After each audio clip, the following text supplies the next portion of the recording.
den baby emre baby so ye ho ne ho enti se wo ni nyina na boa mo abrabọ no esipisi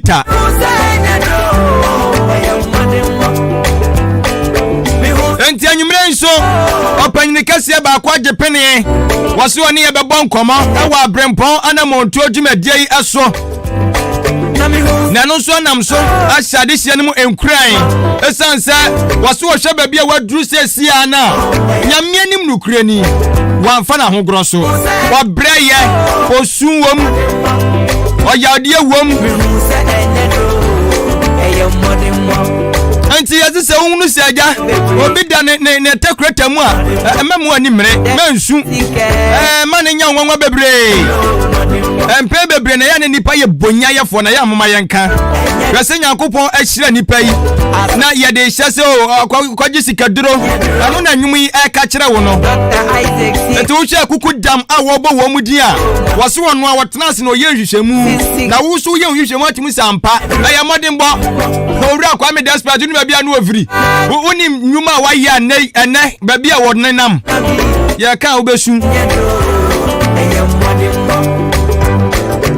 enti ama wajubiam ama wakwaba ade ba dwumadie sonko nwanwaso a wagye atum Abrempong Anamom Tuo eso Ahenkan 93.3 FM wo Facebook wo YouTube so Ahenkan 93.3 FM yanko YouTube no dia me pesa wo yanie subscribe wo ko no ma subscribe no wa ase ho wo subscribe no eboa ye papa enti bo sa abre bia dwumadie bia twagu e wa Ahenkan 93.3 FM no wo say edem ama notification da sanso na wo Facebook no nso aya mia notification so eno so beboa wo ye pa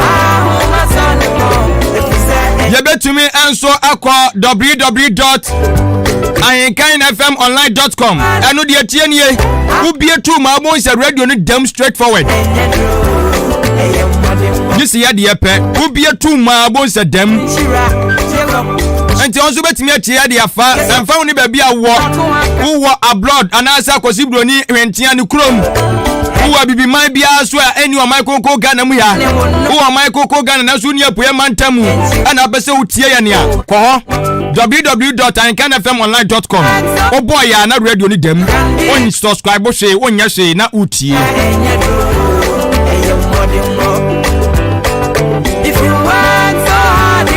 na enche yebeti asim na enanso opanyini wagye pren so ne ebebo nkomo yi yetie nsem a wode mayene enkrasa sem a wo mayen afutu sem a wo ede emayene na wusu die nie fa utire dua no na menkyere wade pankra tabi faka ho na menkyere wade sisi ai wosu akuta ofun so abetimi age numbers yi no wo de also je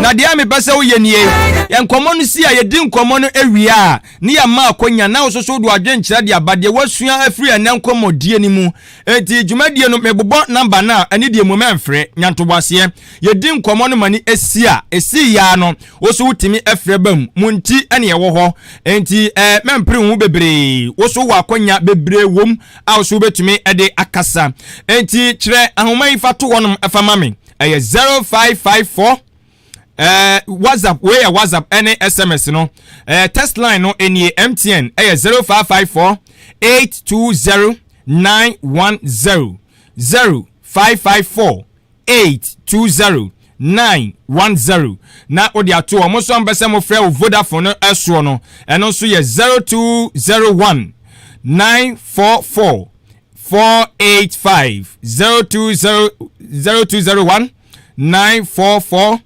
485 eno eye ahoma mienu a yede edi dwumadi no enti ebra no eso a yedi nkomo no ewia na afi so yamo akonya na so abam na so de wasua enso e de abasa opese so text message e de fa eye SMS ana WhatsApp a wo so de no eye ahoma we 0594 841 044 0594 4104 no ɛyɛ WhatsApp anaasɛ SMS na also watumi ɛde afaso ɛde amaye yɛtie sim na mimidin ɛde adwenpan yene Kofi Mensa adwene papa na papa eni wani mu kan na dwumadie no de sini sira so na wɔne ɔpanyini kɛseɛ yi ɛbɛbɔ nkɔmɔ ɛyɛ Odi-Ahenkan Kwame Yeboah atimkwana na wɔnum bremu kila abubonua wɔno ɛna wɔne ɔpanyini yɛfrɛ ne sɛ ɛyɛ Stanley Kwakye Dankyira ɛna wɔne no ɛba bɛbɔ nkɔmɔ Stanley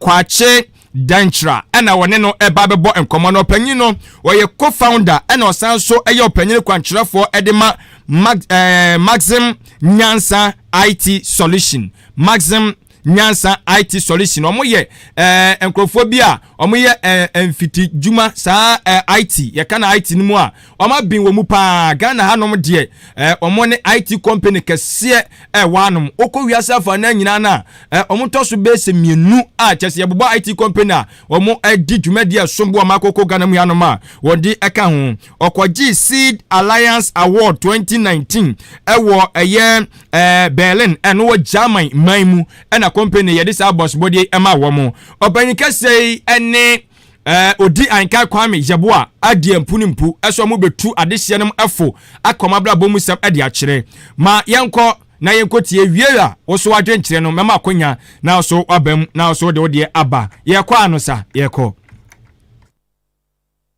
ni patiti mayire me ho bobra pa aye bibi sonko abaye Abrempong daache na wo so mo akwada wonyini obeto kan wona no obisa kwababo enti tie Abrempong Anamom Tuo ye dwumadi a ye de aba ahenkan 93.3 FM so efiada bia anwumre no so kosi no moche Odi-Ahenkan Kwame Yeboah ani ni patiti ni pa kase a wo mo ye bibi papa gidi abaye titi Abrempong na enu nti obi apro mabrabo mu nsamatie no betwetwe komo ebi ti sampanimfu a wo mo beti o man so pen mrahye akuafo ensantwafo akase asofo magidi nom abetwetwe nkomo Abrempong Anamom Tuo ebehye meburu kra hye meburu den se daachi obetimi ayekese abaye Abrempong enti sane so eya henkan 93.3 FM so efiada bia nwumra no so kosi no hotwe Odi-Ahenkan Kwame Yeboah akwada yeso a wahunu ne nsa hohoro nti wane mpanifo to nsadedie no wano no wotena dwam Abrempong Anamom Tuo yenam sa dwumadie so behye meburu kra hye meburu den se wonyini wonwo mo bra papa na daachi wobaye nipa kese wobaba abaye Abrempong kai eya ahenkan 93.3 FM so efiada bia anwumra no so kosi anwumra no hotwe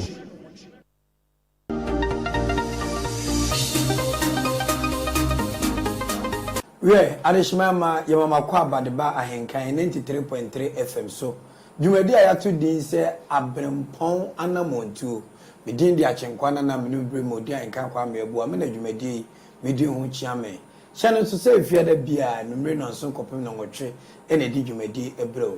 You think pony say, ye baby modern abo print nintin a church ruby, can think of phobia on my tea or my trim, no on my boa, above breadroom pempen, so be a betty iron dear, a diama and chilima. Now, be a what a Maxim Nyansa, we know nipa or mutech or more yet. Now, on my former pem couscous, I would draw a check computers. Finish lab lab omukipu computers or various schools both private and I say community credit bia omukoyo momwa ene ye ni co-founder ehia e wa Abrempong dwumadi so ye bisa say e ba ne say ene say dwumadi kesi abeba ya ja e wi aboko de adom e da yesu ase ye ga so you co-founder of Maxim Nyansa ase ne say yo me da se bebre co-founder eno no say atimopobi eyepie na ebia obi a one wadwen beba bankrom na obekasa ade a odi be de ebeboa na me ka mentoma afam de ho na yetima ma no aba live enti unya obi saa na se otimi ka mentoma bo de mu e di peja ade adwenipobi e wo otirimu a mommy no mo de pia ye from be no co-founders. Okay. Yeah. Stanley na me de for wadaro mo bu na ni dim. Obi kase chire oni pesu one hwan we di ankasa de sen we ye Ghana ni na wako school Ghana we ye Cremonia na we ye Christo ni. Yo. Me din me papa ana meja ene me na de to me Stanley Kwakye Dankyira. Okay.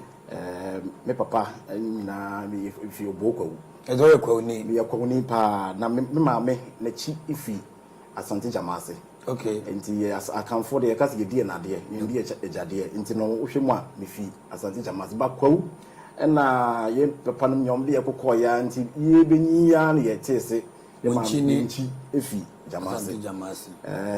Enye ba bia meta akọ kwawu de meta akọ pa. Eza fi mu ni Easter no. Kwawu ko wanfa. Afi de twem at least for 2 years ye ni enti no. Today bebe de na bebe dike Big time. Big time. That's right. Yo, me Ghana nipo. Me ko school Ghana ha ya ye wo no nkran ha mamprobi. Okay. Me nyi wo nkran ha. Me bra nyina dodo na mabo nkran ha. Okay. Me shase e wo snaps. Preparatory and GHS. Unfortunately snaps is no more. School no the school ko na egu. And my classmate no. As me go ata preparatory school achimansen na egu. And the school na gu. And you know me we junior high school me ko Accra High. Okay. Now my schools no almost my school in is revolving around rage. Me ko Accra High so our rage. Me we na me ko University of Cape Coast. Me read physical sciences, physics and mathematics. And I me we and you know me a scientifically biased person. Okay. Me pemfimfi mu pa and you know ade bia ye mfifi mu ade de pa bibi nim de bi de pie de manage ho. Okay. In my school, I am a more scientifically biased thing. But then, the many Jim Pano information technology. A chance here, if he say chance here, and may feed to the year 2000, I'm a chance here. That's a many GIT. Okay, besides, I didn't go school, man, IT. Time I made school, no, certain universities, no, me and Sanai. Oh, permission, the breast, of course, I've been here, no, I. Urum, Yamewa, Dumlia Fawa. Course I will sabe sumu no why but nyame wa dom no de nim de big san baton wa na o ko nim ni nyina no na sela o na echa sa nim de no nyame wa dom na unya obi a ode sade ne beto wadwene mu from the beginning and nyame na nkasa so da ya na chese wo hunu o past a obefa preko a eboa pa. Okay. Nti no me ko sua physical sciences and me major in physics. Okay. But me wala me yan me need so me IT ni. Nti me yenya na me IT no. Since 2000 and I do on JIT Jumedi. Sir. And I can crack and you do this level. Sir, you are a young man, Tinka, ye can't say be penfua or more common mabobra, Kaubuna ni de can come fra. But you really try office in the chair or Facebook live. Umbu say maybe a one and young Quadasa. And then they show at this age. What first are Sudi Kasewi, Edia Swa, only be at such a great edification. And then the show cry. Well, me you know, my papa is not a businessman. I'm just called for the Oko school cry, will be any said I was told you, baby. And you know, me did say a dear Bianame, me you know, this vision was given to me, Bemran me what GHS. Me got show me final BEC exams. Now me call anopebia me call morning devotion. Oh baby, a bomb pie any advance. A prayer campana. They many prayer camp. Yes you. And a soft you one year was sophobia only morning devotion. And the man if you and your school for area phone in a okay. Into no baby me cut nine. Now me penny at Newtown. Now you 2 years. Accra Newtown. Accra Newtown. You 2 free Newtown but now don't me. Satana don't mean do do na you bush. Yeah. Yet to me quite yet now be a year, grants and baby on lights, cry about. Into no me parents, yes, and I mean, got some in an general at the braca. Into me got some nana pokun general at the braca. Into the honor, a honor mamma means we yejuma, mammy Pamade or Pamade over 40 years. Na a quaint biasono, money devotion in the baby a band, so now called Jim Pie once, I got John. Okay. Into John or so for. So for Ntiamwa, or that's all. Oh, that's kind of. The kind of papa. No sakura, no sak, kra, jump with magazine and yin and now anointing and barn sono, sambreno, or can never be tremmy. Now, we were saying, Minimposi Sina, but not Yamia Cantor. It's like, or say, or tremmy, a dear BC said, me who's cabby be a winning, now that's as canano.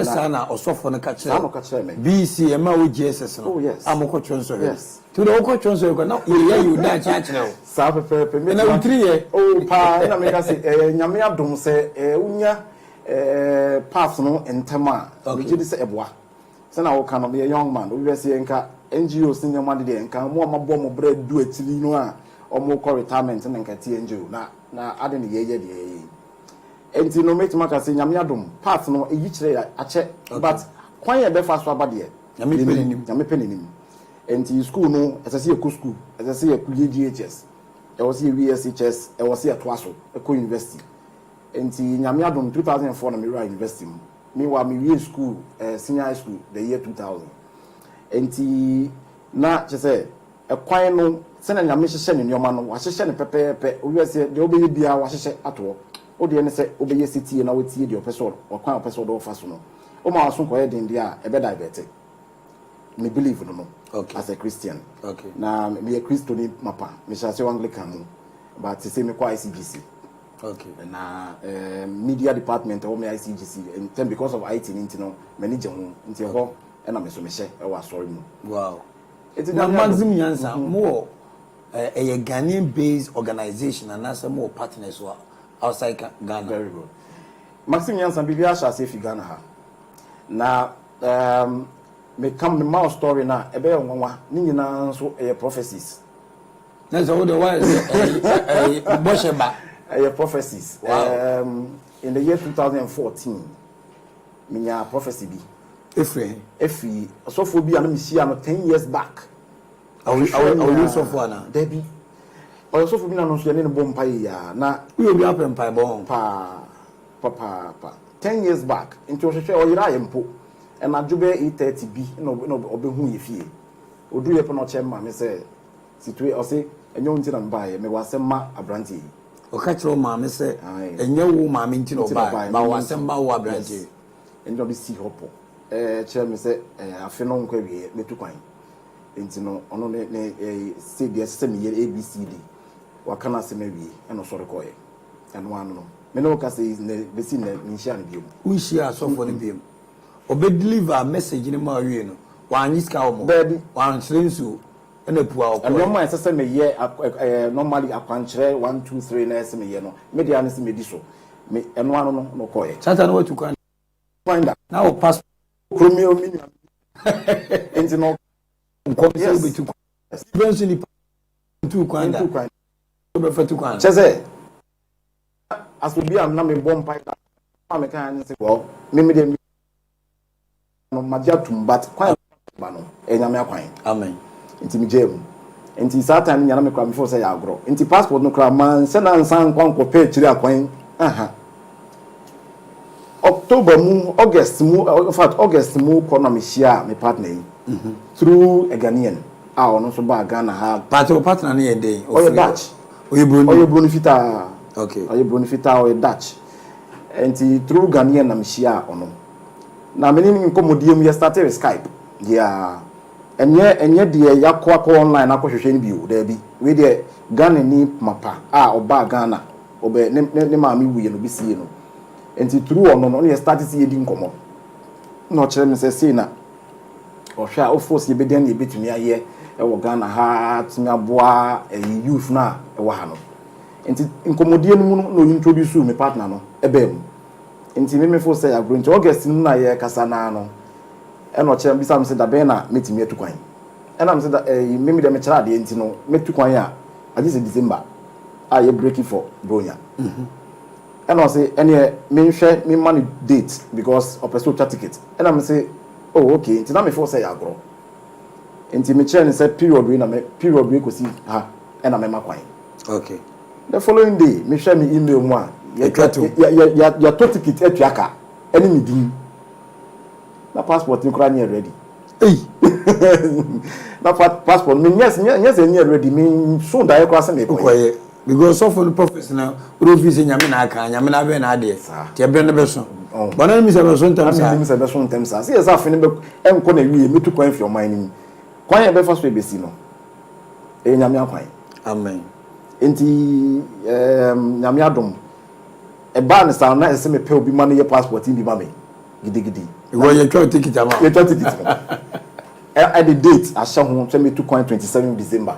Yes, I finished quite here. In Tampa, Yamiadom. Me too, on my base. I call Netherlands. Netherlands. They are very Holland. Holland. Into do on our Ghana and what? Net was saying. Yeah, you were quencha. Ghana or quencha. You were quencha. That was year, baby. This is 2014, as I'm making. Wow. Until 2014, we could do 8 days, bro. 8 days. And look at who's Ghana or quencha. Oh, you were quencha. You were quencha. We could do 8 days. Yamiadom. Until 8 days, and what we did, what we call strategic conference. Okay. That was between me and then partners. That as I see a pep, it's me building organization. Until a whole year shall say from scratch, constitution, documentations, governance, how the whole organization be board, any idea. Until a whole within that 8 days, no, me assign money in the constitution be already. Wow, we are Stanley that's live on Odi-Ahenkan 3 FM. So, and come more twitching, oh, you may have today. Abrempong Anamom Tuo. Abrempong Anamom Tuo no any say any pebia omo yempotem omo mem omo ye fie omo ye kwa ye frim. Ah, my bobra papa. I beat my so dear me chirima. Any a bopium no din komo. You may dear Sabbath live oh Facebook Ahenkan 93.3 FM. Nene ready. Co-founder of Maxim Nyansa. Now, I'm going to go and refi. So, ba achima babu koduyemwa. Yo Odi-Ahenkan ICT Center. Ya donate edama the schools. Achim abo. Computers, laptops, go nyinano. Maxim Nyansa ICT. Oma bimu pa. Oma mdini nyinama say. Oma somo de supporto na ye jumedia ye 10% kolaninya. Computer on the media no etimi abaso ntugu so with Abrempong Anamom Tuo. Now back to Mr. Stanley.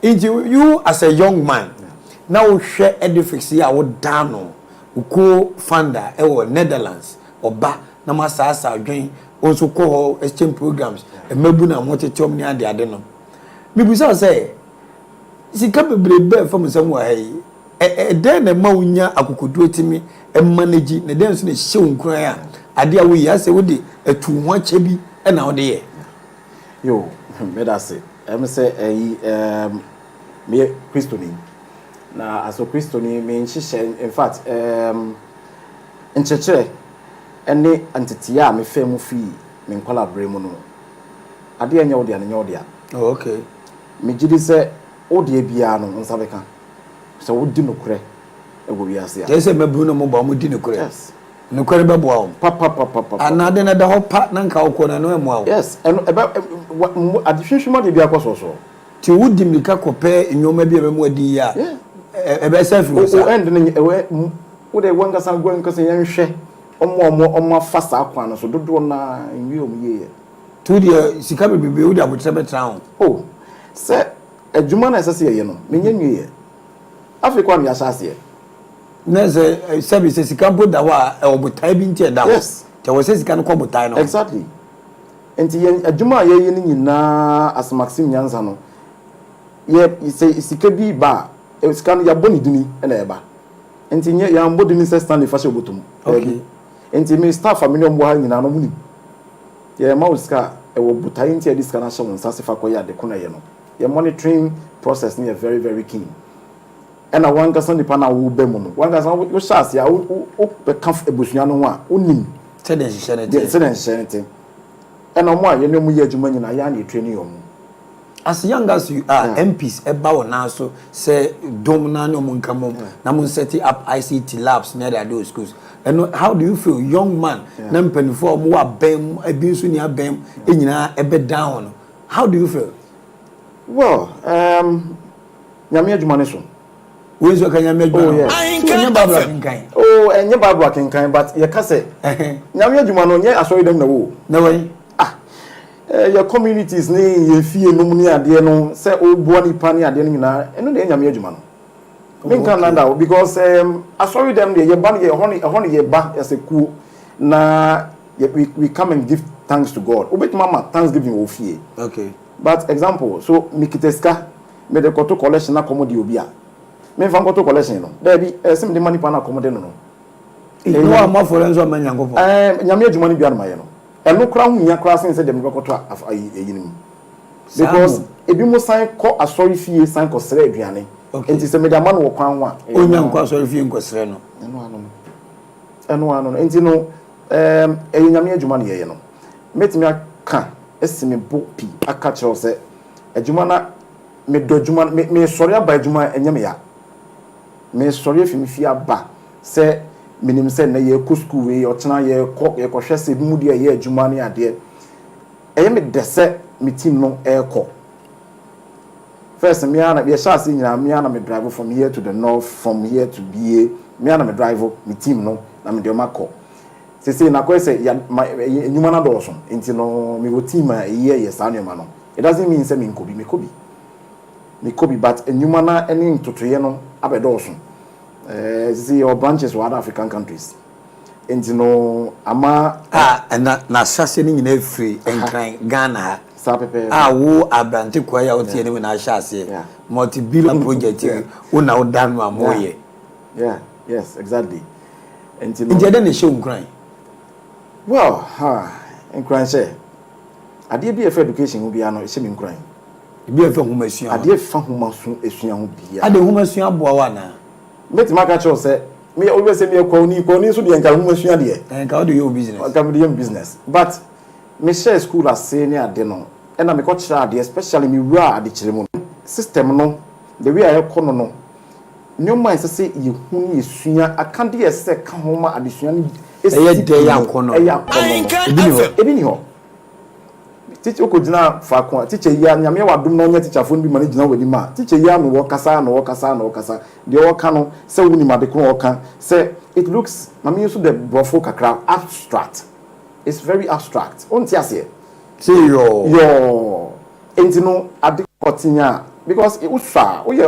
nkwala ade e boa ma nkwala sua ade eni so woni behu ne nsa de ne no odem kra enti no me ye nhyehyɛ e wo school na me wo mu no na me che science ni ICT e na science so de nkwala o hwe bisa nkwala dodo science ni maths e issue mo adenti if se na kandia esesa ma akwala no otimi so mu na okase ade wi a ya kire no na se kire ni no ebi ni ho enti no ye di nkomo ni ade nyina ni ade no ni ye pekwan a ebesi ne na yebetimi a kire nkwala na ade a de ade potia ye ka no akwala nso di nani be dan ebebehu enti me hya ase enemy phone e wo school na me kya de no na the phone e kya ICT no phone ba so foforo nyame adom obi e kya me iPhone 3GS ni bi me ba pani e kya me iPhone 3GS enti no nkwala me pe bibia that time the internet na nkyɛ na nye fast but oti me Google adom na me nsuro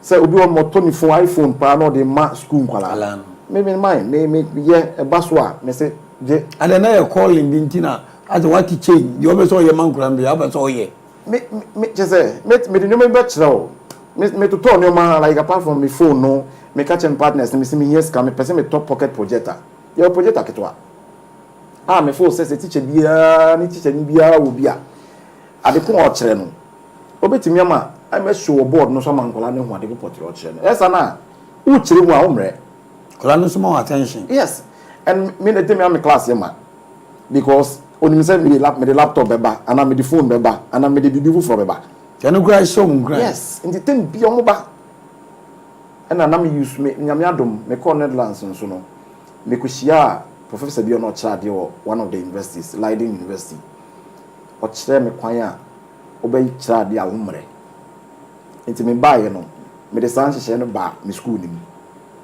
nyame adom e boa ye papa wow yes into me being a teaching assistant young girl be student I just am a topic na mano me shenim crying me the topic ni man sa sometimes teacher for na topics ni boy entias you but obetimi dia ma kwala using the very simple principle obetimi akosha de kro no obeba be kirem ama wo teacher ni kwa what you say there's a young lady okay university to see me no ka say na me hu na me ni age wonderful because me adeba kwa me bon pensa ban betimi nya enough money sika bebre no wetimi top textbooks ama school bia because textbooks no ho now the teaching and learning materials not to say IT nyoma no esan ka ho asa mama information at the on principle is simple me child nothing be me issues parents probably in be kon me insan copy the textbook no insan fa ma o se fa ko fie no ko sua da bi me nya nsa o system me ma notes no kra explanation no concept na wo topic na ye treat no eno na eso man kwala ne ti ase kire mo concept no ma mo copy ngo book ni o ya o kita ni textbooks waka che no okofia topic we ni wan kasa ko tana ase natural e good notebook ni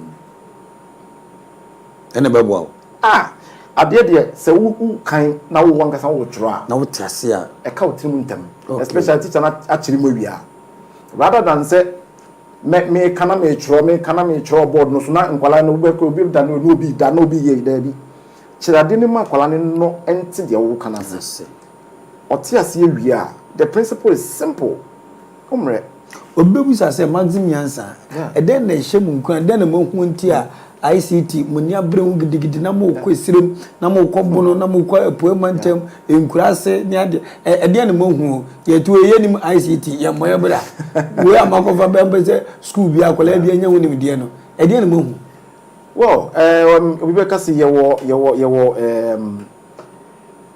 abefu mremu wo ye den ya computer age na beto yen obi as say wo ye den ya abeto in Ghana, based on a few research that you know, about 95% of if you or mobile phone, if you go to the 2 3 at the end of the year. And they call your test picture, your WhatsApp, the drop pictures. But at the year, sir, if you didn't get out, you bet me a year. And your COVID and a buy in a month for whom soon fast swap, and Castella in whom soon fast swap. Because make much say, sir, your SHS, we see him Panama in Colano fa. Enfa for school. Says I'm be doing something. Ya dream mono.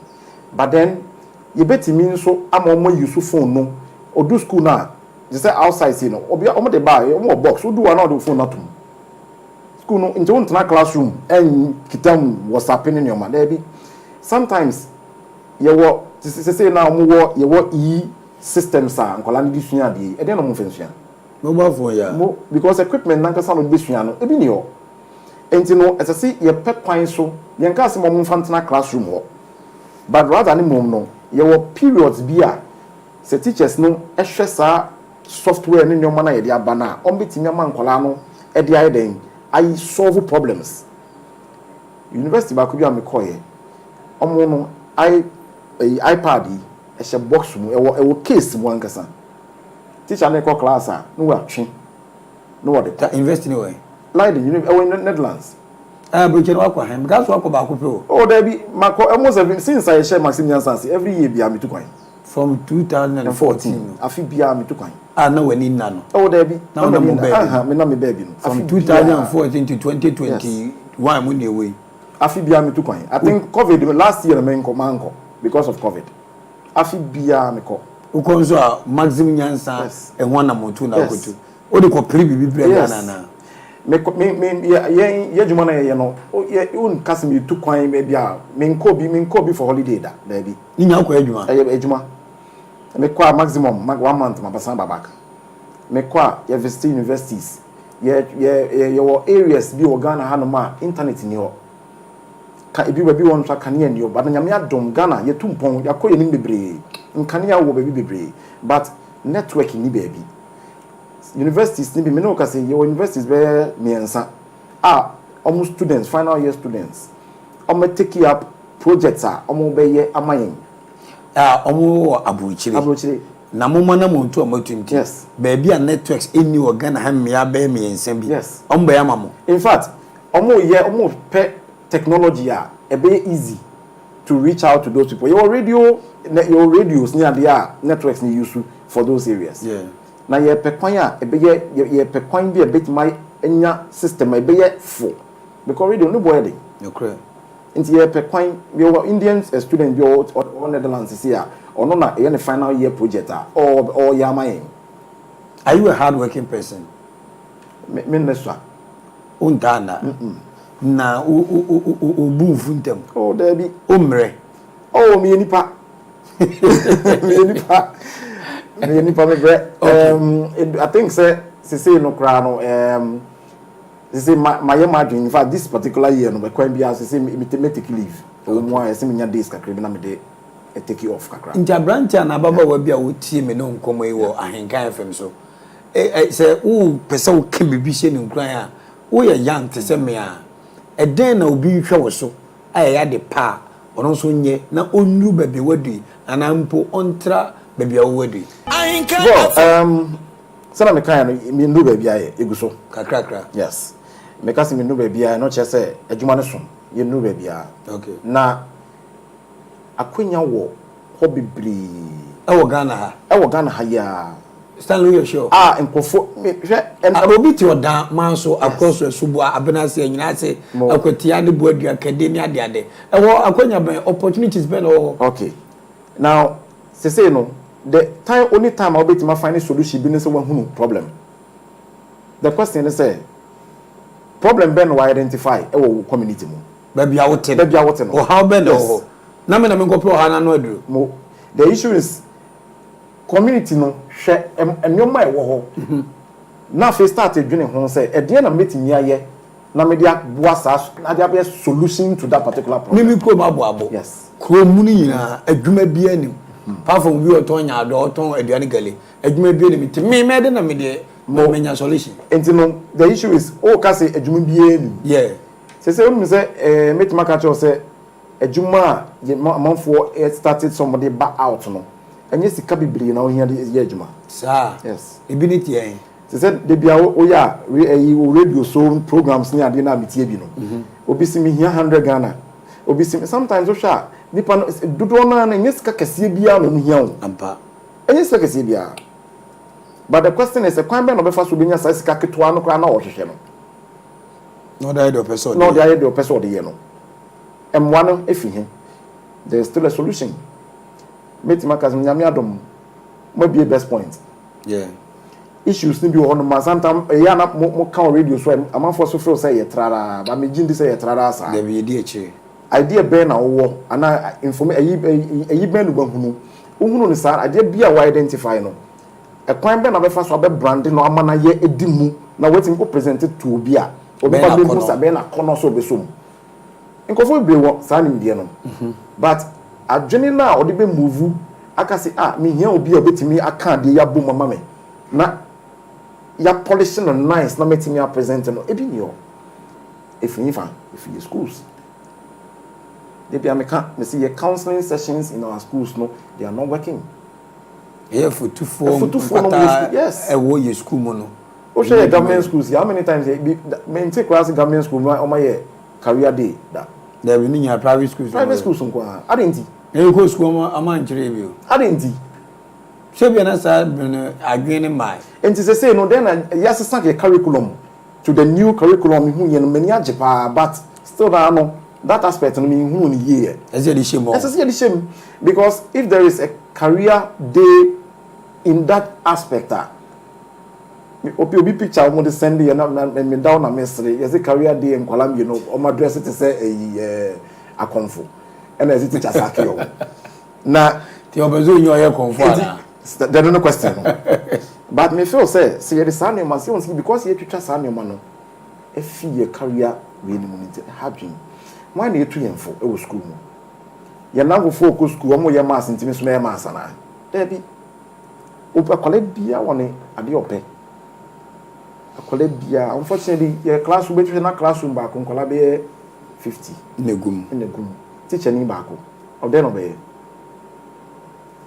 into the question is what exactly the impact ade a ye when it comes to the career part of the children a foot ben na air cost around that particular area. My more typical example, then for maybe who say ensare kra. Na such and say, ye ko school ye do SS ni universities still are you to me aye.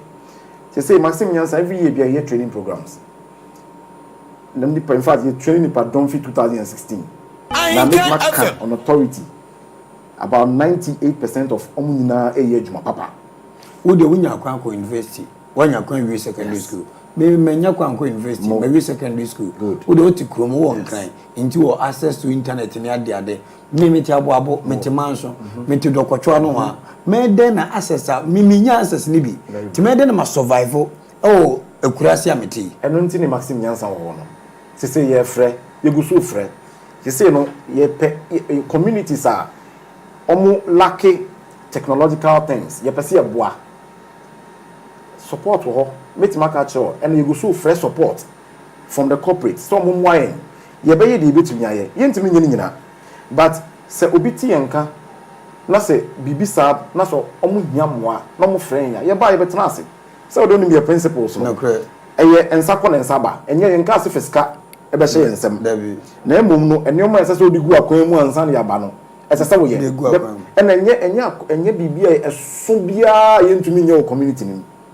pedan fa windows to am ye burglar proof you make sure say electricity wo fa nkonye gum equipment no frame ye be supply na se menya nwuma we nyina akurase ICT infrastructure na osoma eno ni training because so when training am media dey we chew na man chew say na yisu na infrastructure bi eni so menya wonim de na mede na mede aboa enjirima we akurase mo se no technology be say software unhia ka na o da koma obi nya see logos ye designs ni ade ye network you see they say most of the university students ni ade no ade ba come refuse omu nsua ni say network na ye kan network ye kan computer networking ye talk an nipa nipa na be nam nipa so na nipa edu soro enti no ye nsua senia ye na u network ya enkonko se nipa ni sika ensre sika se o pese o ben obi na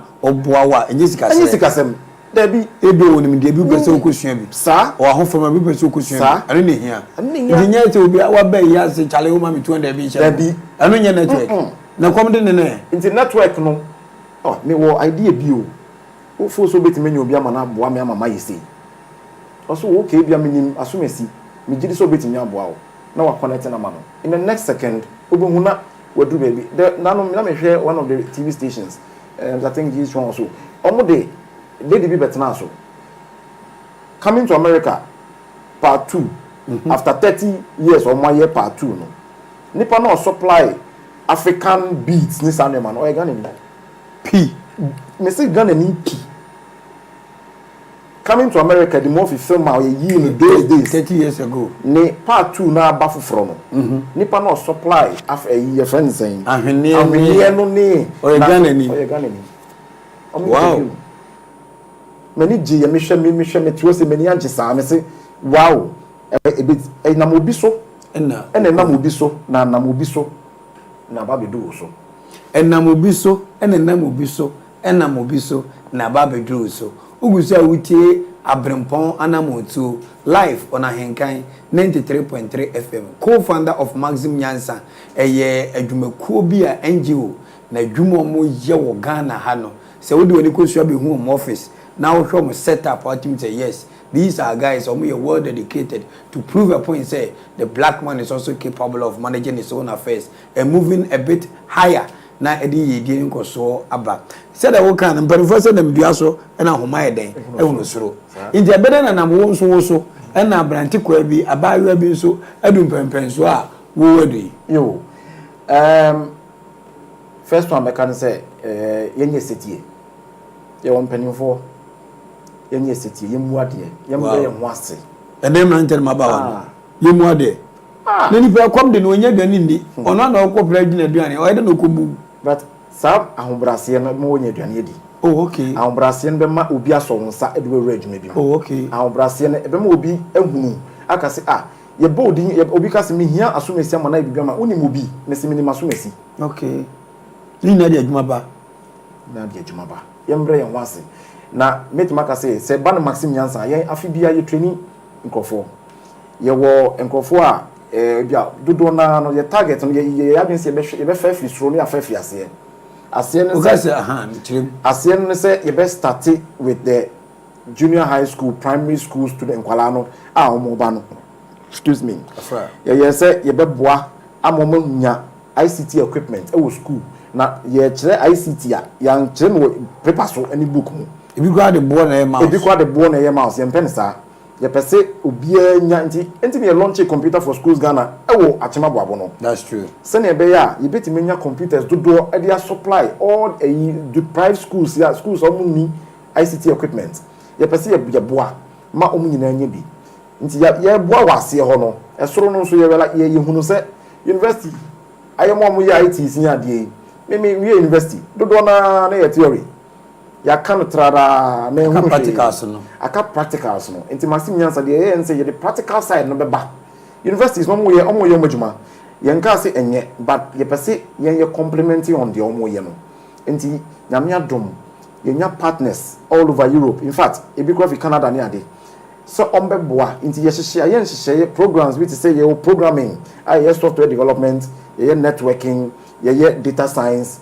in fact ye started cyber security ye were 4 areas afibia no ye hwe senior terrain e ko field ye fo say ehu ebi hia e market nim no matete amanfo me atete amanfo wo sa nhyehyeye nim nti ene say obi be bi de sika eso otua de no be de mo nyame adom programs I run so far 2016 na yenje obi aka preyenje obi ada mi fa chema boabo yes e fa me kwa me mampo na mate maxim nyansa se omo ye ICT company mo boa oni biefo a na me apply na me mo famia me ntua hwe 2016 omo ye training mi na omo ye website no so obetima check ni na every year obetima so contact you na me so mo tua kaprea obi e no tua hwe na odi nyame adom for example me here 1000 cedis e dey program na obreme 1000 cedis no adinti na ese me koje de no ba be training no schedule na se mo partners no e support mo yes ti mo de no credit so yes e di mama for free sa pepe because obi am was classify fire start training no ade na osan kokoji scafe obi o ojipe e chese oni nipa na endi no kure enti no se yenya se sika ne dia na afi ye bet na asa ka so ke bia fa simple abra na fa support de a ende obi abeti ase ba once sika ne ba once obi a sponsor say monji we sika say emfanye program we no ade internet so support obi sika e na target group no so ye omo a omo fi be bia omo ni bie ti say yinkura se atwa ho ahia sa pepe na metima cancel at say if 2016 in fact a very 2016 badge no free class people and nyame ye o madom no go pie university into mo sa no ye nya mo sa no metima chere be obi a osisi a na are they working all of them amayuma ko yemo o dem be website mo osisi a obako e no wa we me ka chere say ye bie software company wo Kumasi do na ye juma ho ye software ni ade ma European clients any ade abrante bi tie abawe bi tie na ba mabu on tare na awai eden na onye wo de wanya courage wo de mpaebo insiyo ehumesua ne obrase ono na wo tie ne so eden na ono so onye na oniye na da bia mam 100 mam 1000 no obu akwa no fere but wanya nzo ne sankona no eno kre dodo na omo ko school no mo jira omo ko school education yes education there eno there very important you need it mean can choose men ko school no there ko na emom o ko school no on fan 23 no say my yen school no ye kwa yen ko no raw sa ye ko no yo o ko ni nyina no afutuo e bata ho okay career ben na person ye as I say o me nyini no me nya me age mate bia as madam fo no kure no so e ba ko pe ti se u me nyini no me see so a me di be in fact me from me JHS e ba nyina no me my young ko fo me nyom ye nyina no obia nyini sene me adentia me nim de ntia hyehyɛ ne ko yes but na boa na me papa madam for empenifo nyonko e na no so from ho nyoma bebre in fact empenin semne afutu sunyade ne ade nti no ebi nkwa beto medin professor ne ade because empenifo ne nam no mo yo mo nyoma me fa aba efrim okay me show mo ebi because mo call me nim dodo na so call me nim mo yo mo ade nso yo mo de wo side but then eso na ye badwen ba but eso so ye badwen ba odwen ho say den na beboa me ka Chelsea amount of money I dey mami 2015 me dey share maxim yansanse a obeka say ade me yare ana ene man face kan nwane na say ye head na isi akura e kire because me say scan nwane at that time kenu baby adu kenu baby adu me wo picture bi on Facebook madam be omu anu we yi asan send me shall say on my bedroom Mr. Maxim Nyansa yes. This huge edifice yes. We shall say bedroom yes and the result we have I no nyam she kama yes shall see there's Abrempong shall say kakra nti se obi tien ya na se ne na oil nketenkete a onko so anye mo padi sua say ICT agem adwene some of the money agro dem ya book ni computer na well additional there metima catch us say untimi nya adesua da unyini nyina na usua de me partner no almost 60 years oboni no ai ba unu so baga 35 ai but metima catch on the courses awaye nansin you know any courses amianga so me ye no ye nya adesua ubesi ne ejai ono wa yes cyber security ni at the age onya mu ye why because you want as I say keep up with time that advance yes and then yes we na wo ya ade chia asesa internet so sesa no interdisciplinary dey so sua and agro no na je ho me bobo into leisure time me leisure time me show movies and most movies are show documentaries na wo bobo no wa me ya be the penny well me born on there me dey jijimeni oh okay weekend bia no me make sure say me ko tenten man pomu kakra me ba chonti ade a wo ye ade na eno na wo kondo se da atwo pese wo ye ena nyame adom wa ba be ye ana se we die if baby na be boom na wo so mu kwan ena de wadu baby wadu me ye adwuma kakra wo Vodafone na me say me ye no be 1 year me ya me hu say me hu yira me hu ntete me hu na no tete me because me feel say me Vodafone na man for page man one do go na wo tete Vodafone call center no na me call center but adena na me kondo no me feel say my limited e wo ho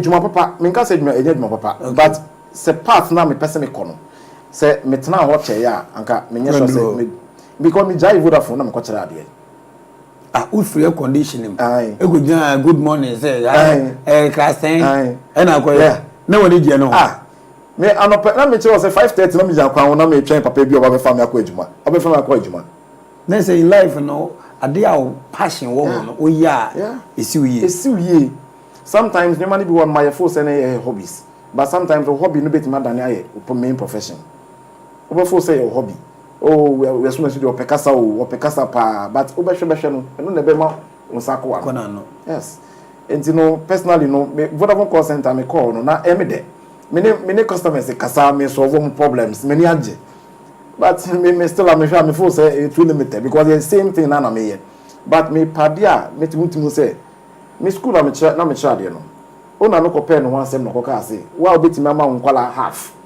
enya 1 e wo subject mu no as in examination as in BC exams no about 1000 I'm talking about 2016 me so me share science ni ICT me ye adwuma ne kama ena nkwala ni nya more than half nya 1 ojo 1000 sent na me kwa na me kan say madam me share subjects me no ntimi de ni 2000 me je me ta o ma me 1000 cities check wow and that was just the moment I made fee school ni ebe so adwuma ni fully yeah into your passion I the chair me manage no should I travel outside Ghana answer na me die and na me tena Ghana me ti me die in fact me obi a abroche ne tena no mo de mani nche danje ho tena akwa wo nche no mani nye ho obeti me nka nche obi asema ne nko me ebi a also destiny na ho ne da okay but me ntimi nka nche o se echenchin ache ho na obedi ye da bi obeti me die organ possible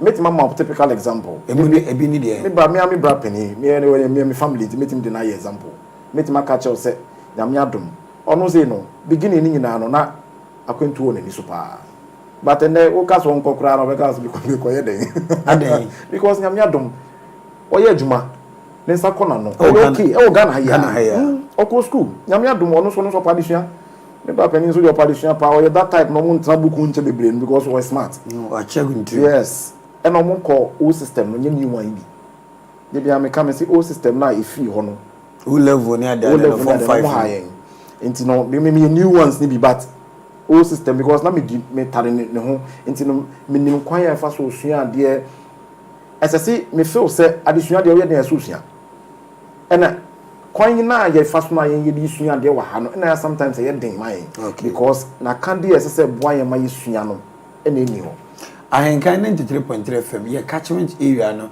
the developing town sa kwatia kedi oda so drewisa wenchi takrase ne ade wodi wani efa this community mu a opportunities ben and wondia obehye mewuru nkuran se omonyire mo ho mobra na wa mankrampo no otepomu a ebesi ne yi. All right, let me say maybe ye one of did sanu mai nkomo ye won ebebri a omote villages a omo ye sa no nyoma nyoma yi ebi mu de nwura ne ade no enwene ne craft ne ade no. Yes, omo ye crafts ene sa no ma no ma de srede baako ena ekwa aban ho emesi ye ntu ye ni enhwe sa ye nyoma no ye mejibigidi ye cultural center ne ade wo ho yankofo babeto ne ade no but mejidi say omo ye local products no se nya ban timi somu eboa na omo raw materials no omo use no ne bo no timi ba form ade no so ne bo be ba form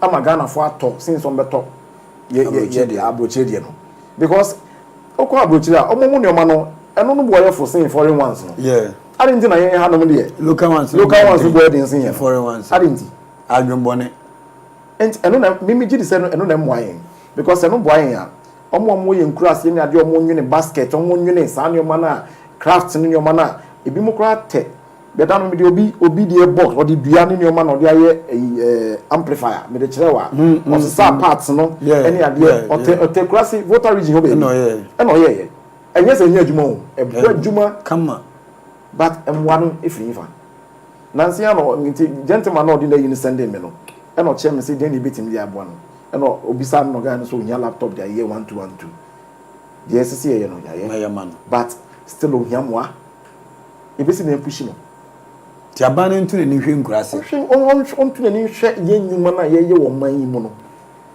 na authorities na sem no de me de bemu a yenwie da because na sometimes me feel say the authorities we omo too hard on the young men now mo ba up and doing no and then now we about and then na GRE adia one this year be to one this year be yesi sa close mo je nim de mo de ye me feel say omo ko no mo ko hu nyoma bibisa na omo invite ni pa na office no mo nchini pa ntan na mo nchini pa na say ko yesi omo mo ni pa mani pa mfa ni nkrata sem enye de 22 years because I can tell you for a fact say do na enim David ena si oni sika ode kwakọ fa ebia accountant ana se obi ma ne ba betoto sa ne ma o beginner startups no omu niska startups ni niska no correct se o person bua o ma sa kwan yisu mi gidi se bia se GRE ana se snake no mi ade so mo decide say okay and ye ko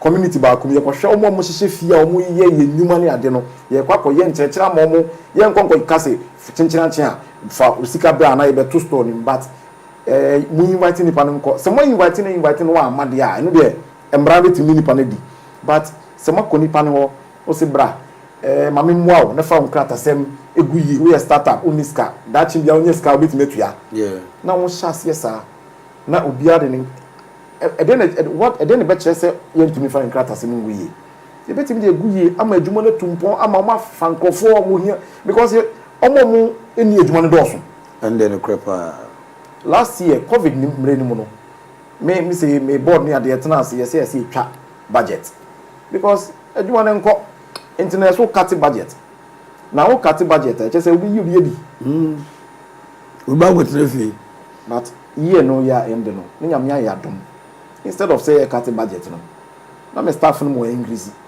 wow simply because e kwan bia so no say wan yen hyehyɛ school na me ko na nsi no o say or ye virtual teaching and your virtual teaching no or ye ya and no virtual teaching no say or when your ma akambia or the be virtual teaching uni akara na untimi nye na government schools dey see here de tutum kola ni na tifie we atifie mo o ma ya kase mo adentina say banisa ade na private ni no esu and na government sector ni no dey otifie mi o nya wa kwacho the same exams ACC enti kwan bia no ye yire ye ho se be boa government sector no eno nche se ye more private sector ye boa mo but what we are trying ye say omo no mo fa kakramra okay enti ye de nyoma na ye ba ye be kire kwan ya be fa so o transportation me was team a omo so metu amka enti no me transportation kakra no we kakra no na yes senior yes okay also fa kakra se be boa de ye no de wo ye no wani ji wo krem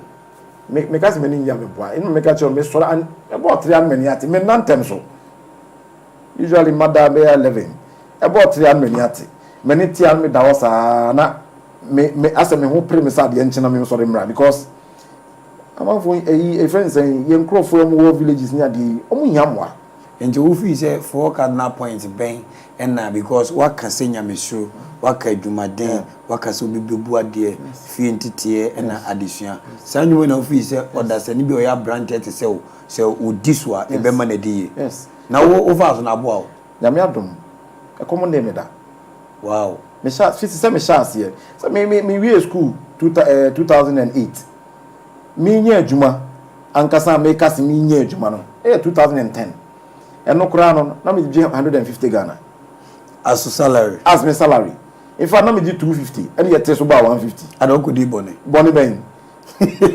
me chese sen go bia hia akatiantu na de o de so me de ba fom chese sem bebre bi na bae but nyame adom etofin me life mu nyina me ne ma na ayedwuma ni nyina no na me nim se nyame ye enchehye se me ne ma na besan hye adwuma yase na ne man ko yi wadwuma na o chi Joseph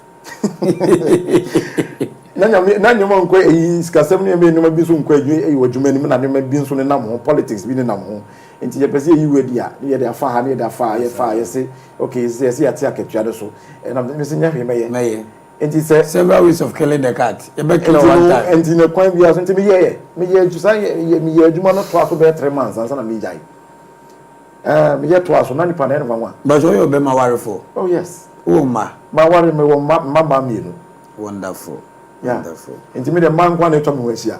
O man no say ma. Na oyire so yo ba. Yes, the man kwa. Ahenkan 93.3 FM and it's a great day. Say Yenya a very young man but he's made it through hard work through Christ. Onyame a o kan ho no kredie because o hwe say one ambrofo na ye adwuma na yitima ne babro chire na mo so mo ba se ne nwuma mu ne nkrata se mu na ho e no on ka no kre e ma oma ke bi adwuma onya ho daeso nya ho odo e hya ase no enkenyi e ma Ahenkan 93.3 FM achenkwana na meso metra ha ene ne monkomo enka na brabo mu sem kakra emfa mrew na wontie bi na wonfa bi ntoto ho emusa won se den na meso metim aye na daache meso manya ba bia gina wa brabo na waso abapa se do kan opportunities ne de e wo miamia bebre ba bia wo no o haw bi wo ho no na wahwe na wape anu yie wunya ye sa pe sa o haw no o yie afiri ho afi obi pe ho anu yie bi a wo nchen na obeba. Have you ever regretted say utu anamon say obe adwuma we? Regret Debbie Pampaba bibia me push wa ma obema mu. Sometimes it's me about him. I didn't tell make us because sometimes example your computers banner you here kon you person your clear reporter ya na dem pa ya na dem banyam ya dom met makasi met mabo aban so abaso through the Ministry of Communication. Okay.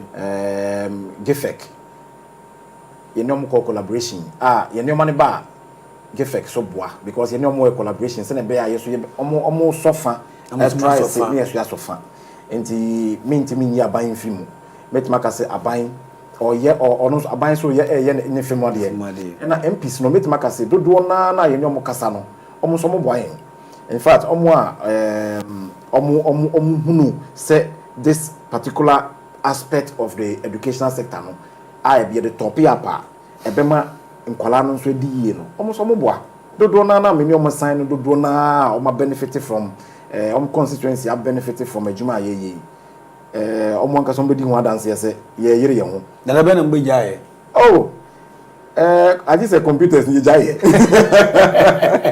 I just say computers ni jaye. So between pon say a computer ho nim de ICT no e bit me do nkura dodom. Is that the vision? Is that the direction? Yeah. I want to somebody kwa. Okay. So your main mission as Maxim Jansan say be create career opportunities among young Africans. So we can say career opportunities for young Africans are over to chere say. Mo obia ne adwuma potin anyame de share nsa so adoma chede no mo na ekwan bia e be fa so ye de technology ye de information technology be boa masa adoma chede na anyame de ma in that direction na epie no eno ne ade aye pese na mu adwuma ye adwuma de ye obi ye pa na mu baba dabi maba mu dabi enti mu nya mo strength no from where yo so na me kan e passion e frɛ me gidi say adwuma ye your frɛ say nyame mfrɛ wa obem se den obesen pie omo amene o maye adwuma say nyame mfrɛ wo na obem na wo de timpo fufuro bi ne kita wa obesan akọ into staff ni bi mess up ma won ka say ish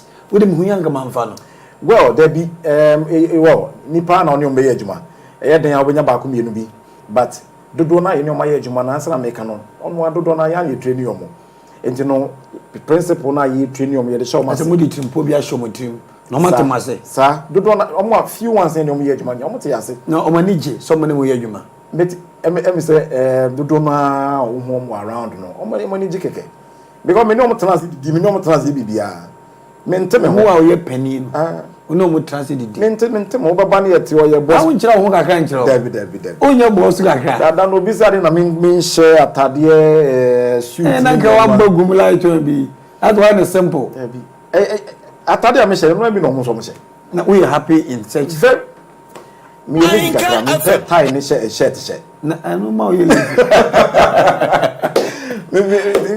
me pe African print any to say the address am lit way wow sir because yeah me sorry ya na me kro no me call Netherlands na me say me call particular organization me body na edin so KPMG Netherlands na impenifo no frɛ na Ghana ha ko munyi ni part na Netherlands mo nti ye call ye na ye ne omo tas na nti ye call na me partner na say me shirt ne me shoe ni ade odi shoe a me de call shoe na nkome shoe a me susu wa ha no ade ko ye no shoe no say nko aden mantiase adodo ona ye gasi gaga obi a wa call just 1 week to 2 weeks peno shoe no me sha na enko na onko ha na o hyehyɛ shoe no me de to me no mem na ye wa shoe na ko tɔn foforo ye shoe foforo bi de be che me no wan susu man sha da o de me susu ye okay ba na ko e come me fine na so me de ko do Netherlands ayi be ko e friends program no me sha shoe ya shoe singa o enti de me ye ne say na yes me pabo ba ko e hye me no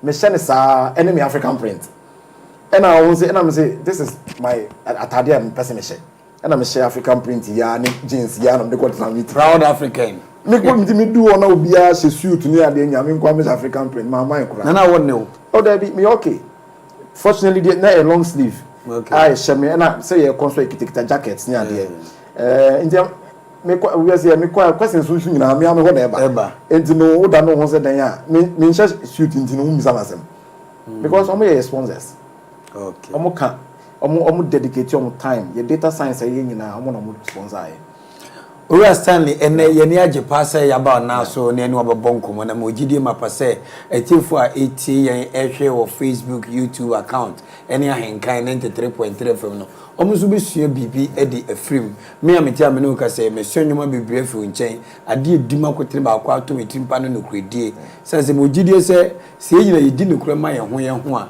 oman no ebeyi oman bia beye so ade mu nipa no ayeyi se me masom dwumi a oman no masom ebedwum nti I think se nokredie adwumadeni nyameso no de ade a yi nyina ebe me yani akon finally uja ye kwan na ya ma okwan no ayi wadwuma na den na odi ja ye ne atifo yo the mekan se ye yende abribia yende rade ase because ade achi na o ma nkwa de opeso che no se o adwuma ma ho nti no asa ma nkwa yes adachi obi su dan kete so wa hram sa yes onu so bia ne de no but oba hram but ade chimbia se ma kan se e opportunity anya media mine ono opeso chance still adwuma ne yie ye nti ye nto aso because we adwuma da obi we adwuma ma wada a won sori bi nti abibia ne nyame ase na yenhunu so se yemfa no kredie yemma ya adwemu nya fa in fact positive thinking e key yenya negatives ne dwene na de mi so me be yeye already no what defeat hu da dansa na akosom somu anya yi a wakasa na akyere wo lesson fufuro because yes ase no se ye ka se ade ye hwe be ye enye yi o eni menya sure think edu be edu ye ade bia ye pursue bia me ne me partner de tena ase asam be force ye dwene bom me odwene bibi hu na na se me dwene bibi hu na me nsusu hu ape na adwene no esiso na ye de kɔ ɔsɛ okay me adwene ade me fa ye no nso pa na nso fa ye enti no dwene positive men dwene negative na ye negative na ye dwene wa amongst Africans and high ade o ye wenye ye na me so me no sign na me no kasa 1 2 na me hu online of ye enye ye pe na match me hu ade obetima corrupt o oh yes obi anu asem in fact apart from say be corrupt betimi ama wabamubu nso a wuntimi mpagya wabamusu ebu na se nyame amem ampagya ankenya ho bi me no ano no ti se me pese me yeye ni kwan se me de me ho bo obi a onwe adwempa sa pepepe obi a okita adwene pa obi a oka oka simbi channel se oh ade mi nwene ho yo me gidi ye se try hwe obi o de oka se try hwe pum ana so ka se ye na anye yi a wo hunu de obesa nyambesa mo adwen foforo bo bi ka se onye ye onya ka sa pe so straight away na question marks na try na fi ne ho wonderful yeah yeda se yankopon nhyira o se wo de obre afam yen mo gidi ma pasati fons bi so bibi afrim we adishima ma ne aha nso na yede Abrempong Anamom Tuo ebesi all the way from Accra, co-founder of Maxim Nyansa Oma Ben or ICT Center. Nipa be video ho dance Yankasa Honorable Oluwa Asanema nso across MP Honorable Eastern Regional Minister Seth Kwame Champon. Omo nyina be din ho dance say this young man has been a blessing to Ghana. Inti so da bia uhu obi a enfa na kwa ebia be no simple attire bi no simple life bi ne ka twetwepo bi ebi kura ka atimi say si kwan chen ube hu na akubu na bonfia ebia na oyoni petitru ebia na yo Abrempong ani nti ne say o pese si yi wo Ghana ha dia tie Abrempong Anamom Tuo live on Odi-Ahenkan 93.3 FM with your usual host Kwame Yeboah achenkwana na eye fia da bia enumre no nson ekopem no wotwe na wutie bia ubenya sembedia to trim na so dia bobra young men say all the okacho ato no o say obi oyo positive minded ene so ne nam u ko hye bibia say edika abu aba mi say enye to spirit no go down but obe show nkran se koso anaye e besu ye no omo na ade mo bo wa e betime su ye yeda ma say yama mumu no hwe yasama mumu ni tie sense YouTube and Facebook ni nyina obe hu ye nyamopon adom andase ne yeda mo ase thank you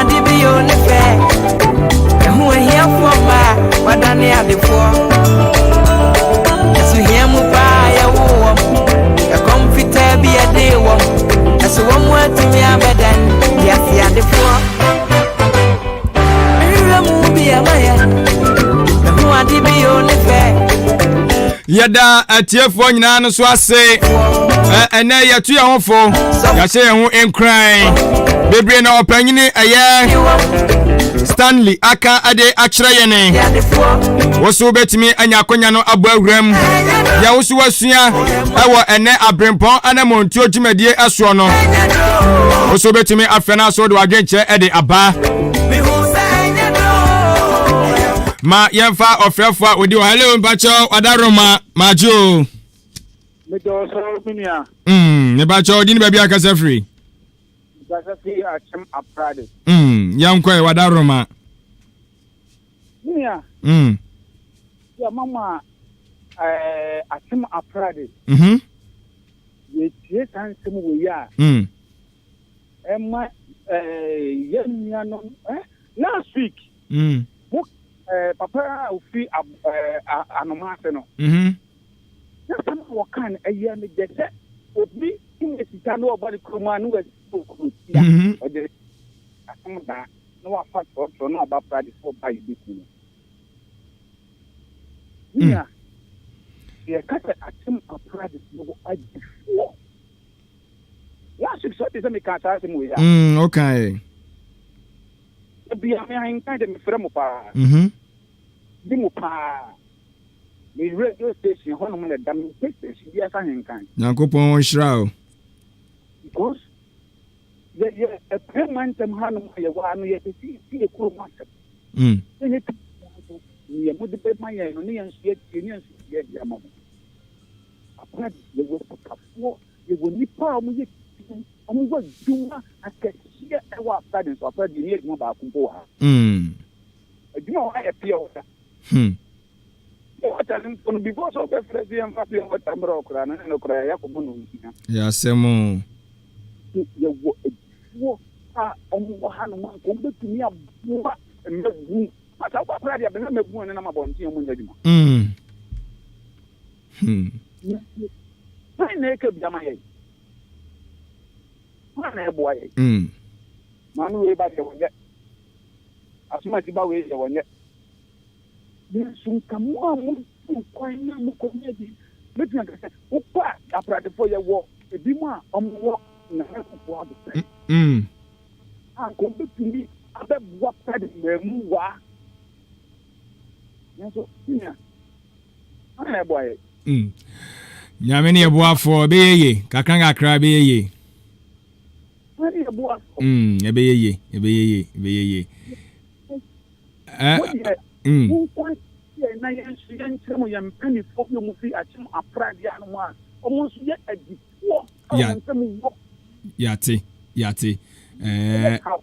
Yati. That's it. Ma yemfa ofre phone so we di wonum. Hello, Adaro maka fra ogina so ache, odin baby akasa free. That's it so. Good evening na pomo eh. Abrempong Anamom Tuo die.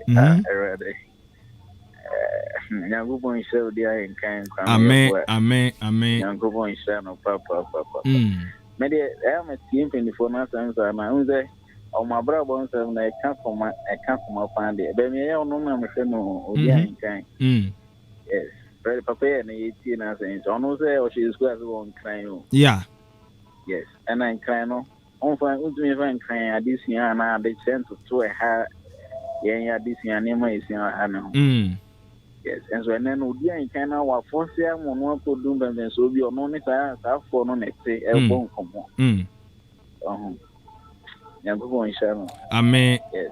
My conscious and my you ha chimwe mu gba kamai be bia wo bia no. E so nyen da so say enfa won to bia no obetumi afushi ma so produce for hobby. No custom. Yes. Abrempong Anamom Tuo na say ne addition woman say insiano no. Enfa won to bia no. No custom. Abrempong Nyankopon kan. Nyankopon enso enya wo kese oso betumi afre abam. Hello, Adaro ma odini baby akasa free. Hello. Debi wantimi enyina so betumi abo ewremu na afed ne so Abrempong Anamom Tuo dwumadie so ne a wasua no so odi aba 0554820910. Hello Mbachodin baby akasa free. Hello. Na humai ana shoyi agugu won. And to so force na brem ahoma na so aye tronti wo de for so na epem so wura ma ye be fa 0554820910 wo betimi afre na so aba. Hello Mbacho Adaro modini baby akasa free. Hello udini baby akasa free Adaro ma. Good evening.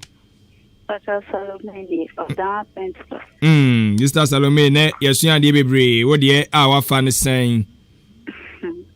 De wakasa pi ba de ama fane se ni hun sa ba bon social se de one munu mpon kwewi ye enya me pa e me pa munu se ono ra na nem so de wo ma o de be ma no kwasem but me no de da Odi-Ahenkan sa ne mo so am mo bo chere na me shram amen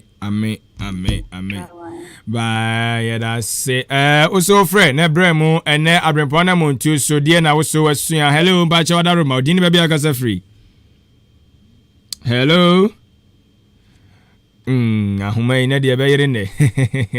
Also, bet me after 0201 944 485 0201 944 485 Fre ewo eno so na yenhwe. Hello, Bacha Dini baby akasa free Wadaruma. Hello, Bacha Abrempong Kwame Yeboah. Mr. Kwabra Bwahi, we didn't baby akasa free mum, we didn't aba. Make us a baby to enterprise. Yo. Na yesua de, wo dia wa fa ne say. Me fan ne mami no na me nsa wo mpanifo ne kaka wo ka.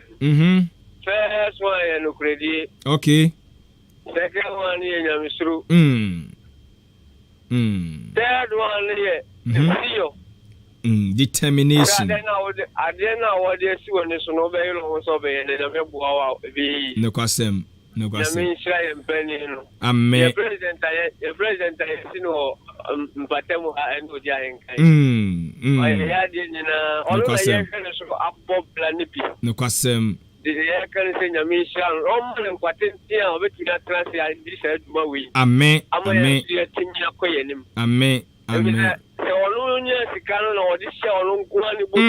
Nkamenti ha. Da bi kamesomenti ha mpo. No kwasem. Yes, yeah, that was.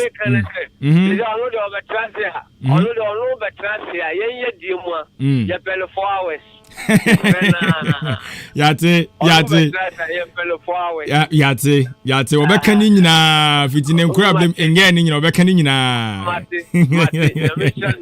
Nyame enchta so no wanya okese se so fa ba e won sem yimo. Hello mpacho di bia gasa free. Open gas ya nkwai na gasa free. Oh yo ya nkwai. Kole odi meni no aka ni nyina. O se sanka Odi-Ahenkan no nya sika no de share no kwa ni betum. Oh. Yes. Oh. Kame mi nya za platform when kra. Kama obi ntie. Enka adwempa hene so nya ba bi ntina no so akasa. Obi akasa se obi wo wenchi obi. Obi wa chemto premai otie. Obi wa namase otie. Yes, or the general. So Odi amfa we amba. Kasho Odi again say so ya po zege. Mate zege we.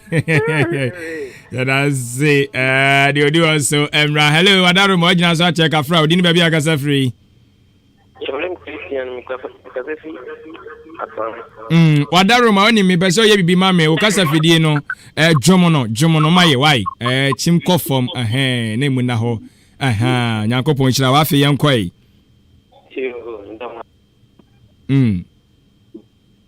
Hello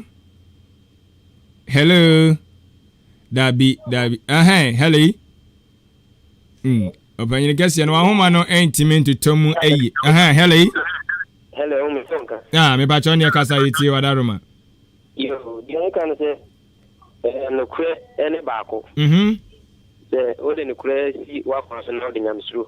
So si wa kwaso a ani bibia odi wani besi so. So abrabo no se mi amani.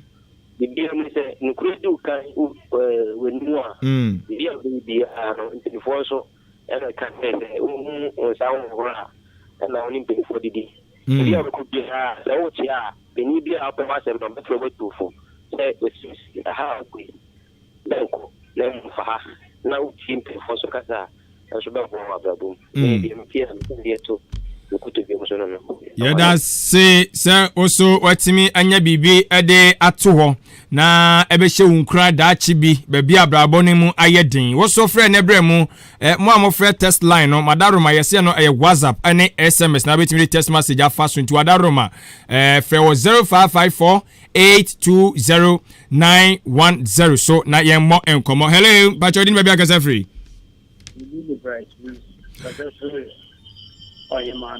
Mr. Bright, young Koy Wadaroma. program exchange kind free. I'm from the program because we have worked with a lot No question. What motivation be their problem.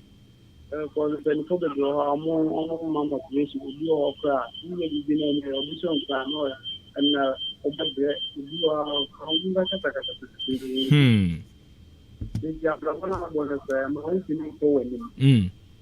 also, I didn't say, I want to be shown fine. No question. I will be to I question now, will be so fine. We are, my day. As if anyone did not make me on. Or could you have a better 10 years? Ọmọ ka jẹ sábò chenye ẹ̀ma yẹn yẹn adé ṣe bẹ̀ kọ́ bọ̀ọ̀nù ẹ̀bá Ghana ẹ̀ka akọ pension ọ̀kọ̀dé ní pension page náà ọ̀ ṣe àbò chenye. Ẹ̀ntì sáájú rẹ̀ wọ́n yà ẹ̀yẹ sàpẹ̀ náà ẹ̀nso ẹ̀ma yẹn nso yẹ yìí ní ẹ̀bá fọ́ọ̀mù. Bìbí wọ̀ hɔ àyà mpẹ̀nìfọ̀ wọ́n ń ṣe youth from crime. Yes, so yeah. Amen.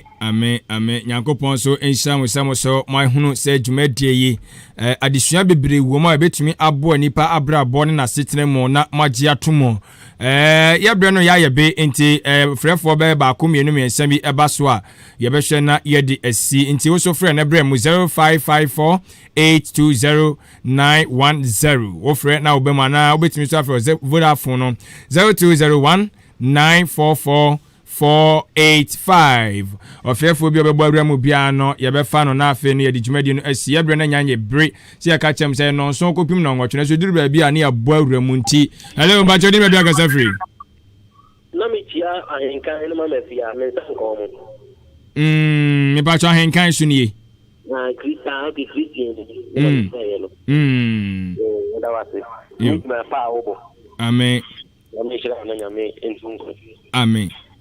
Yeah, that was so as Nyankopon enso enhyirao ba ko mienu bi eba so anafe ye de dwumadi no enso SC 0554 820910 ana 0201 944 485 na fe de simamenhwe eye Facebook no ba ko mienu bi na afe yen sori na dwumadi adu onom so emra eye eso na we eye papa akosi Manuel was say ohwe na edi free eye ahafo sankori ana wohwe na edi efe Nyankopon enhyira opanyine kese hello mba chodi ni ba bia kase free wadaruma hello wadaruma odi ni ba bia kase free opanyine kese acha from Thomas Boabin ura ikase fatima prad mba cho yankoi ya mishirao amen do wasene kan from the about patemwe the program I was in na you fine company is fair nature and then kwatinchen amen also the boy amen yes so yada asibebre Nyankopon enhyira ubebre ene onkura sesema woso ode ama Odi-Ahenkan Kwame Yeboah eni na dwuma yefo Nyankopon hyira bebre Ivan Sapon ese wohwe ne edifre eye aboabo na wosese adwumadi we adwumadi a eye dwumadi sonko akwasibro ni se fantastic esombo pa eno no so ede aba Eric Echo Esel enso so ede ebi enso aba na ono so ede a woka ene se Nyankopon hyira eye Odi-Ahenkan bebre hello mba jodi mebi agasa free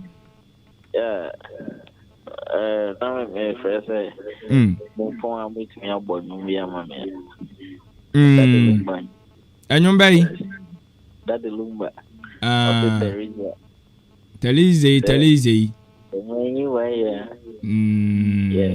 Yate.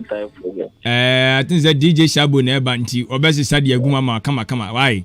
abozege azige we nyakopon won shira bebre yentimi for frefo bia bia meso mama kan me text message na fe yen sorry dwumadi ensumada roma we enso ye Ayuba Osman ana odi atudwa chem se oh waso wo share life edi free eye Berlin eno ewo English no wa bruchimemu na chese German ena chese wono so share life edi free da se bebre ama sewa enso chese okay ama sewa ye da se wa ye hwe ye ne yesiesie Yakopon shira bebre papa Kofi enso Yakopon shira yen bebre ne adwuma den so a ye bo adwa Roberta Miss OK FM so dia wode eba ye no se dwumadie we die nyame anim no kureni ehyem kran adesuan bebre so ewom eboa ama emmabunu no titiro wonum enso so esesa wonum abrabo ama no makonkan we so say NST GH ono so hwe yen live different abunu mantem pokuase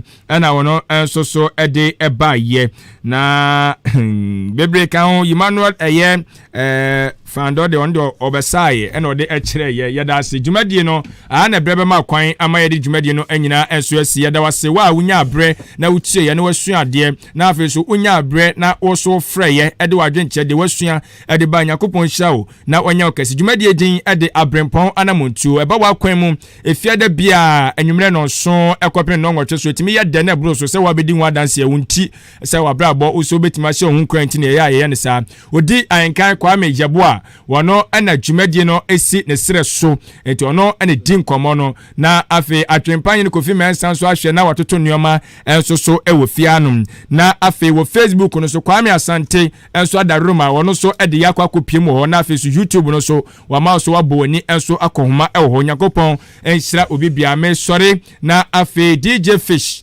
enso so ede nwuma hodo so ede ababeto am so ede amamu Yakopon hyira wo no onya okesi Yakopon ya adoma dasene so yewo yakramu